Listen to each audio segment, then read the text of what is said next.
me bats pour les droits de l'homme, les droits de la femme, les droits de l'enfant depuis toujours. Et en numérique, Gabon, les femmes savoir dire non aux violences. Depuis 2019, on a le droit de dire non. On a le droit de dire non pour la dignité. Nous sommes apolitiques dans le bénévolat, au Gabon, en France, aux États-Unis et en Espagne. Je m'exprime pour interpeller en particulier, parce que oui, nous sommes le mal de ce pays, la femme gabonaise est le mal de ce pays. Voulez-vous que nos enfants fassent le contraire? Ça remonte depuis Albert Bernard Bongo, on va le citer. Merci aux dignitaires du collectif qui m'ont instruit, je me suis enrichie. À l'époque, je n'étais pas née du président Léon Mba, le premier président de notre pays. Il y avait une conscience, la moralisation était faite. Après lors, à ce moment, à l'époque du président Léon Mba, on ne pouvait pas aller dans le bureau d'un ministre pour enlever son string, pour avoir 5 000 ou 10 000. C'est qu'il y en a Bongo jusqu'à ce jour. Vous vous prostituez. La prostitution n'est pas seulement sexuelle. La politique du canapé, le parachutage qui n'a rien à voir avec les compétences. Vous n'êtes pas fatigué. Vous n'êtes pas fatigué de mendier. Vous allez comprendre qu'il faut arrêter de courir dans les meetings de vos bourreaux. La dignité. Comment comprendre qu'on est locataire et qu'on meurt locataire? On se moque de nous, on nous appelle les bougeuses de fesses, alors qu'il y a des femmes valeureuses.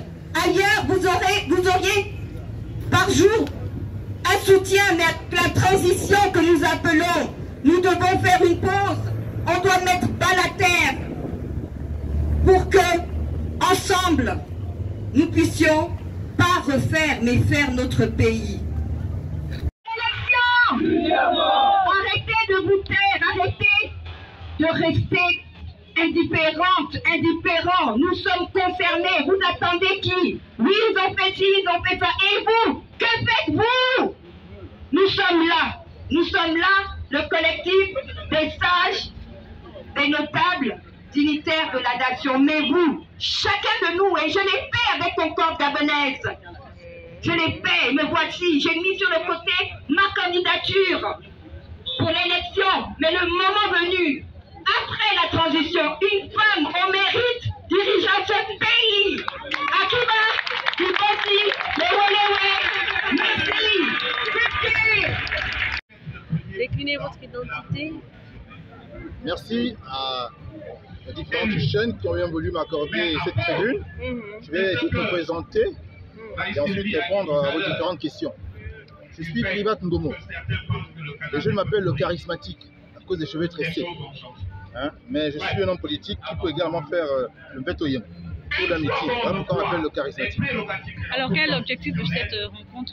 Ils sont en train d'expliquer aux Gabonais qu'ils ont le choix entre suivre une campagne qui les porte vers des élections qui seront truquées avec à la clé un massacre, ou alors suivre une campagne qui les mène vers la transition. Il n'y aura aucun mort.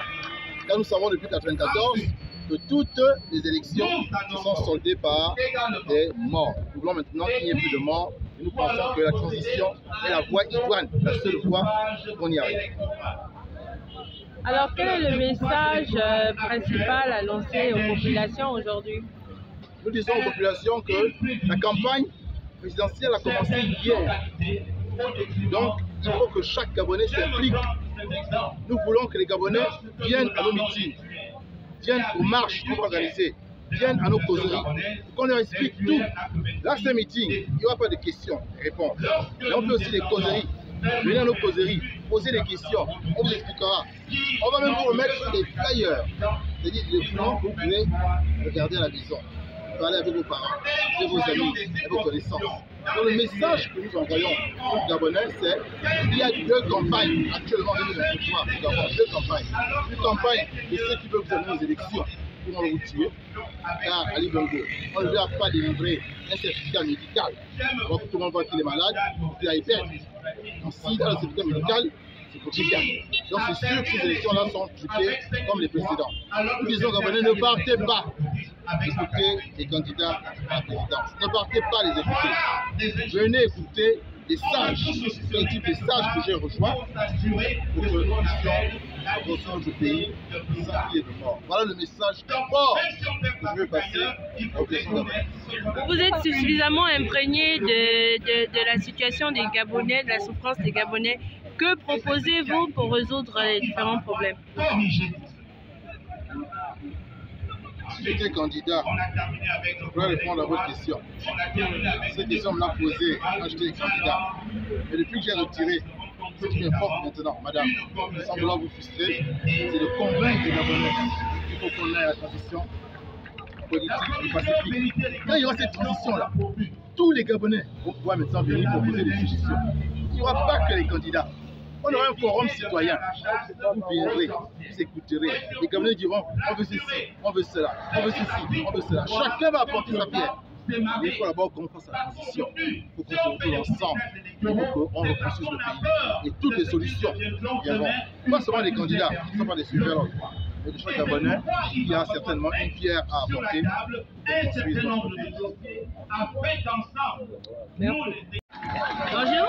Oui, bonjour à vous. Veuillez décliner votre identité. Alors, je suis Madame Erwa Marie-Sylvie. Je suis la première candidate déclarée à l'élection de 2023 depuis 2020. Et je me suis mise en retrait et j'ai créé, je suis présidente de Concorde Gabonaise, qui est un mouvement associatif politique, et nous adhérons à la transition politique pacifique. Et voilà pourquoi nous sommes là, je suis là. Alors, pour cette ouverture de campagne, quel est le message, de manière résumée, que vous lancez aux femmes gabonaises? Alors, en particulier aux femmes gabonaises, qu'elles s'approprient, on va dire, la valeur de dignité et qu'elles arrêtent de faire le nombre, qu'elles arrêtent de secouer les pépesses, d'être acceptées, d'être instrumentalisées à coup de paille, à coup de t-shirt. Et c'est un problème parce que si nous nous levons, ce pays de sous-sol, on n'en peut plus. Les élections ne peuvent pas être transparentes, elles ne l'ont jamais été. Nous sommes utilisés pour faire le nombre, l'équipe d'animation, l'équipe de la personnalité. Toutes les institutions ont la coloration politique du parti-État depuis 56 ans. On ne nous respecte pas. Je suis l'égérie des droits de la femme. Je me parle des droits de l'homme, des droits de la femme. Les violences d'État après ces élections qui seront encore une fois pipées, nous ne voulons pas aller à l'élection. Et on utilise la femme. Elles ne sont pas fatiguées de monter dans les bus. Elles ne sont pas fatiguées de danser. On n'a pas besoin de ça. On a besoin d'une transition. On a besoin de se parler. On a besoin de faire cause. On a besoin d'autre chose. Nous sommes les premières victimes de violences, les crimes de sang liquide. Tous les jours, il y a des avis de recherche. Comment voulez-vous que nos enfants comprennent qu'ils doivent arrêter d'aller avec le divertissement dans les stades? Ça existe depuis longtemps. Ce sont nos parents qui ont accepté d'être manipulés. On s'est livré physiquement. Alors moi, on ne nous respecte pas. Je suis la mère de la loi 006/2021 concernant les violences faites aux femmes. On ne me cite pas parce que je ne fais pas partie du parti politique au pouvoir. Quels sont les différents combats que vous menez au sein de Concorde Gabonaise? Alors, au sein de Concorde Gabonaise, j'y suis en tant que présidente de ce mouvement associatif politique. Nous existons depuis le 5 juillet 2023. Ce sont des patriotes qui m'ont interpellé avec un esprit républicain. Il faut qu'on s'approprie la valeur d'intégrité, de dignité, de vérité, de patriotisme. Il faut que les choses, nous prenons la rupture. Il s'agit du système France-Afrique. Il faut que nous nous approprions ce pays qui ne nous appartient plus. Il faut que le code de la nationalité soit revu et le moment venu sera revisité. Je n'ai pas passé mon tour. Après la transition, qui est inéluctable, c'est une femme, c'est une dame, c'est une posture qui va diriger ce pays. On ne mérite pas pour son sexe à la compétence. Il est temps. Parce que les hommes ont échoué et ce sera Madame Erwa qui le moment. Merci.